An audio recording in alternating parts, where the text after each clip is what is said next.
La recuperación de la cirugía de hernia realmente es a base de un periodo de tiempo de cuidarse desde el punto de vista de no cargar nada pesado. Pero honestamente, las técnicas que usamos hoy, típicamente nos gusta hacer ese tipo de cirugía por lo que se llama laparoscopía o robótica, que entalla hacer unos huequitos bien pequeños y se tolera muy bien. La mayoría de los pacientes se pasan un par de días en la casa poniéndose hielo, etc. Te damos la bienvenida a Baptist Health Talk, un podcast dedicado a todo lo relacionado con el cuidado de la salud, desarrollado por Baptist Health South Florida, tu fuente de confianza en prevención y bienestar de la salud. Hola, les saluda Sandra Peebles y bienvenidos a otro episodio de Baptist Health Talk, donde respondemos a sus preguntas más buscadas sobre los temas de salud. Hoy hablaremos sobre la cirugía general y todo lo que abarca, desde las hernias hasta los problemas de la vesícula biliar, el apéndice, el colon y más. Recorreremos qué tratan realmente los cirujanos generales y cómo es en verdad la recuperación para que puedan sentirse informados, preparados y confiados en su atención médica. Hoy nos acompaña el doctor Juan Carlos Verdeja, jefe de la División de Cirugía General de Baptist Health Medical Group. Gracias por estar aquí. Muchas gracias por invitarme a estar con ustedes hoy.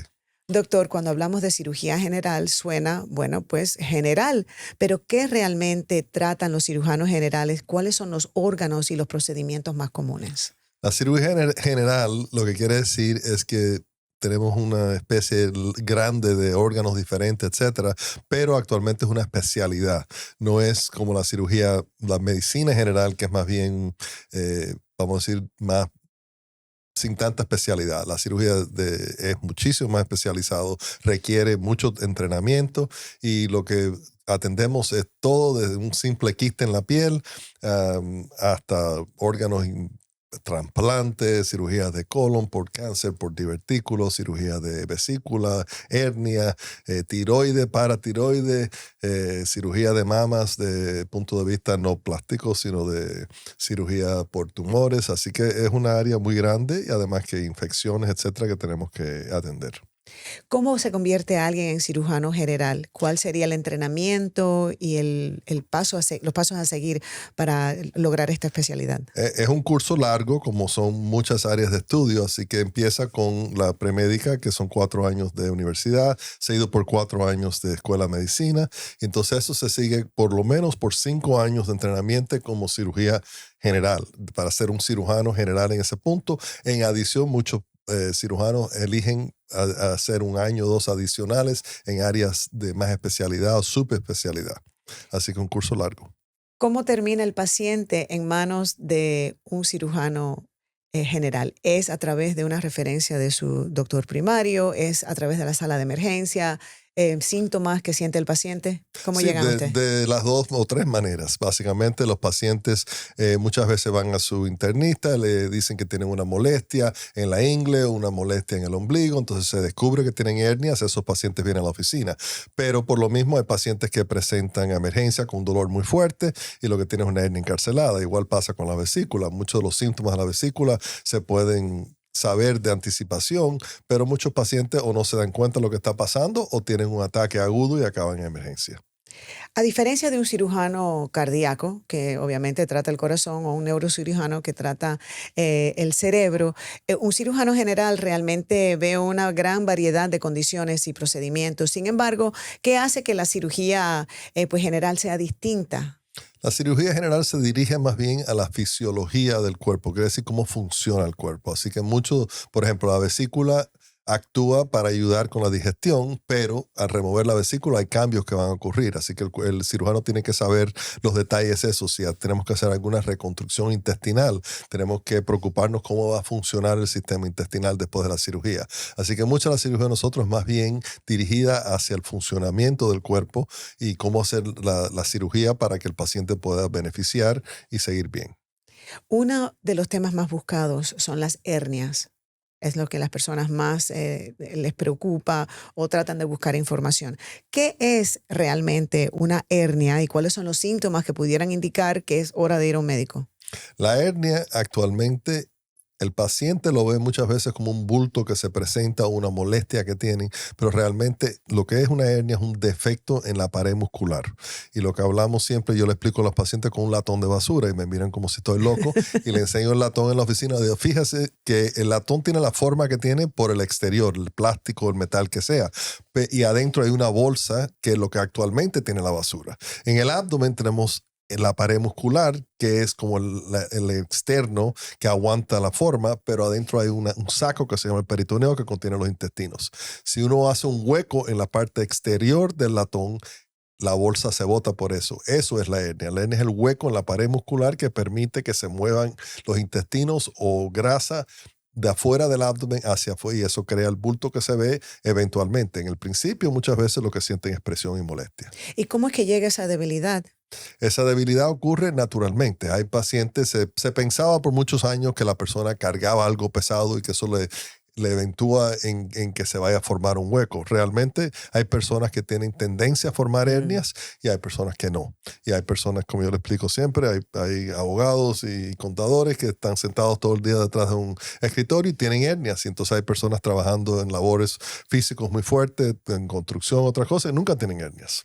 Vamos a hacer una revisión de mitos, porque hay muchos mitos relacionados a la salud, por supuesto, especialmente hoy en día con Internet, que uno se pone a buscar.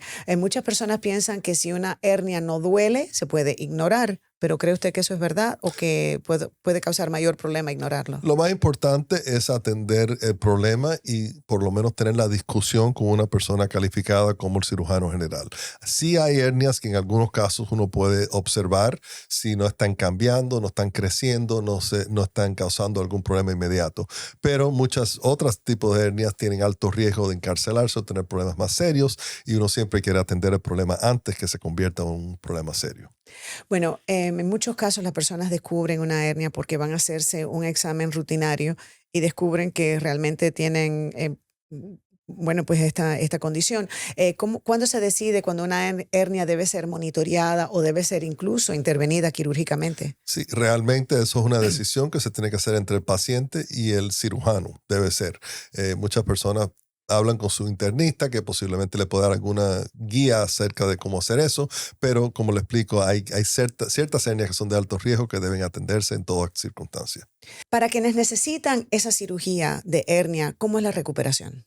La recuperación de la cirugía de hernia realmente es a base de un periodo de tiempo de cuidarse desde el punto de vista de no cargar nada pesado, pero honestamente las técnicas que usamos hoy, típicamente nos gusta hacer ese tipo de cirugía por lo que se llama laparoscopía o robótica, que entalla hacer unos huequitos bien pequeños y se tolera muy, muy bien. La mayoría de los pacientes se pasan un par de días en la casa poniéndose hielo, etcétera, siempre activo. Muy importante que los pacientes estén activos después de cirugía, pero adentro de 3 días, 4 días están manejando y la mayoría de las hernias hoy día se reparan como nosotros llamamos outpatient, que básicamente se operan y se van para la casa el mismo día. Un gran temor para muchas personas es que no van a poder luego levantar pesos o hacer ejercicio, regresar a su vida y sus habilidades cotidianas, ¿no? Lo que hacen todos los días. ¿Eso es verdad? No, actualmente no. Hoy día se recomienda actividad normal y después de 4 a 6 semanas, que es el tiempo que tarda para la recuperación actual de la hernia, ya después de la cirugía el paciente puede resumir todas actividades. Yo tengo pacientes que alzan pesas, que son profesionales en esa área y vienen, se operan la hernia y sí se pasan su tiempo recuperando, pero después de eso vuelven a todas las actividades normales, sea tanto en sus oficios diarios que en competencias de pesas y ese tipo de cosas. Y yo sé que usted abordó el tema, pero quiero preguntárselo porque sé que esto es un mito muy común y quiero, por si la persona que nos está escuchando tenga esta duda, ¿puede una hernia producirse simplemente por uno hacer cargar algo muy pesado? Realmente no se crea de esa manera. Uh-huh. Sería muy improbable. Generalmente el paciente tiene la tendencia por naturaleza de tener cierta debilidad de los tejidos y esa persona va a tener la probabilidad. Si está haciendo fuerza, se le va a presentar más temprano que si no, pero al final del día es probable que lo va a tener de todas formas.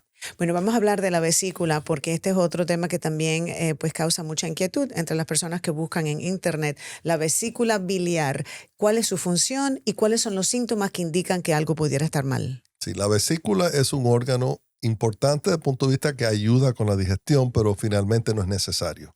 La vesícula funciona como un almacén.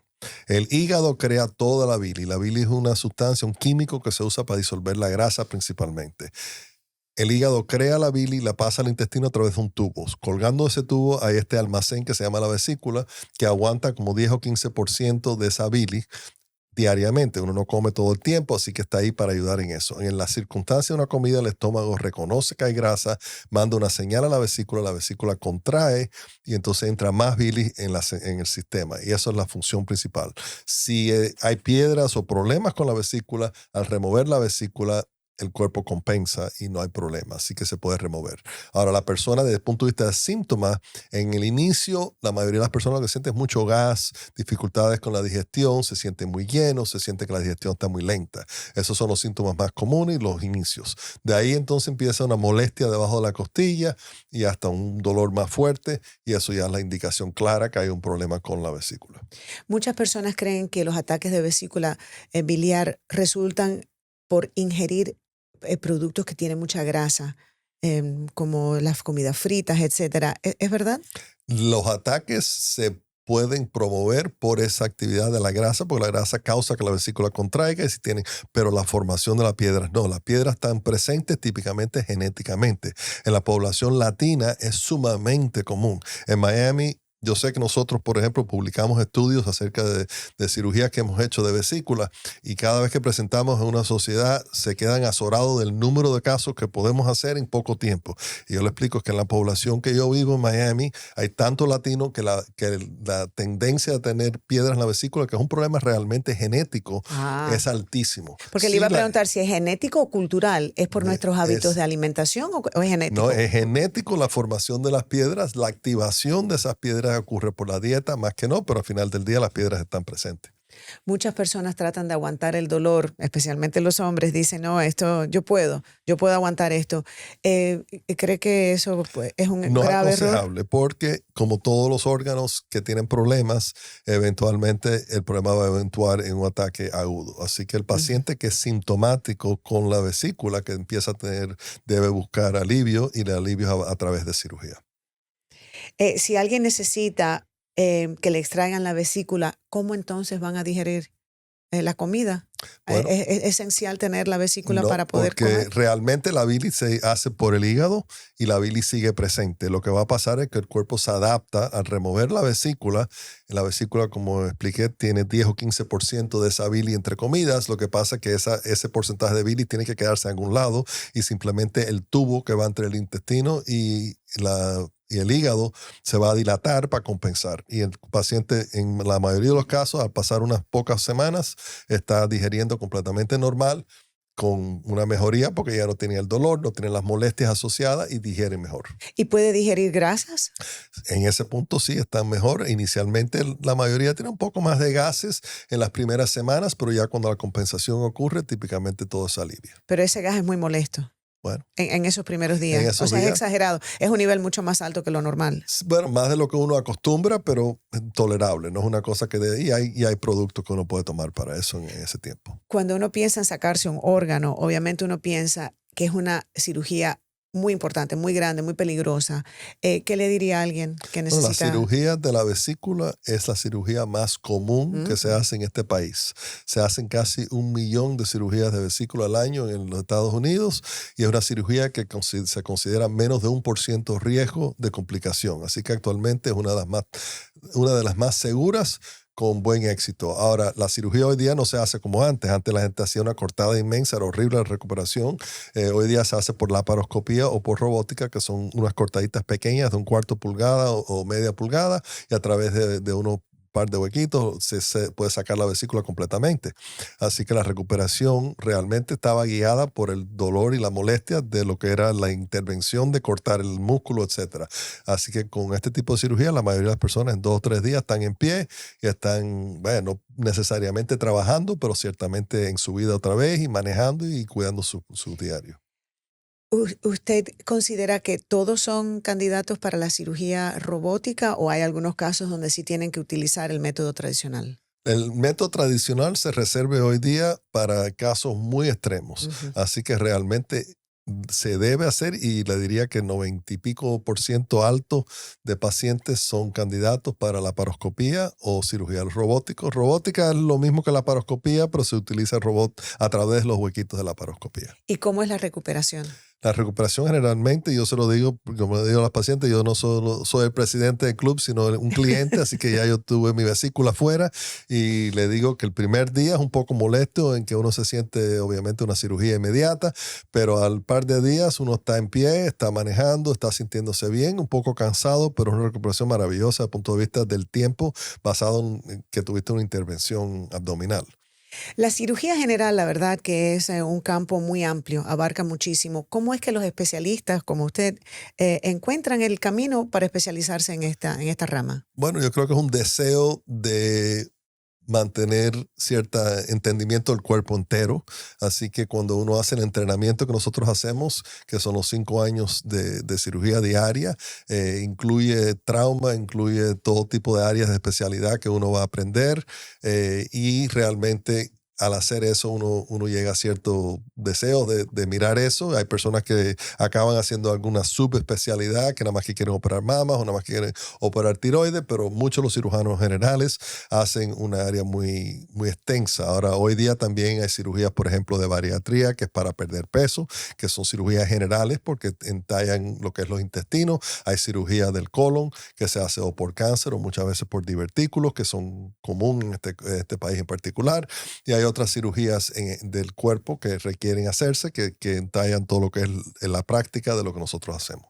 Para alguien que nos esté escuchando, que tal vez sea candidato para una cirugía, que estén investigando porque les toca, ¿qué quiere que se lleve de esta conversación sobre la seguridad, la recuperación y las probabilidades de tener un buen resultado después de la cirugía? Sí, yo creo que lo más importante es entender que la cirugía es un método de mejorarse, que no es una cosa que le tienes que temer, tener miedo que vaya a ser algo malo. Realmente la mayoría de los pacientes míos vienen después de la cirugía y dicen, lo hubiera hecho hace 5 años. Y si hubiera conocido que iba a ser la recuperación tan buena o no iba a ser tan molesto como yo pensé, lo que le tenía miedo a la cirugía. Pero ya después de tener la cirugía, me pasé 5 años sufriendo por gusto. Así que muchos pacientes, lo importante es darse cuenta que la cirugía hoy día no es la cirugía de tiempos pasados y hecha por técnicas modernas que se hacen, y con la tecnología que nosotros tenemos hoy día, las recuperaciones son muchísimo mejor, son seguras, muy seguras la cirugía, con poco riesgo, y al final es algo que te mejora la existencia.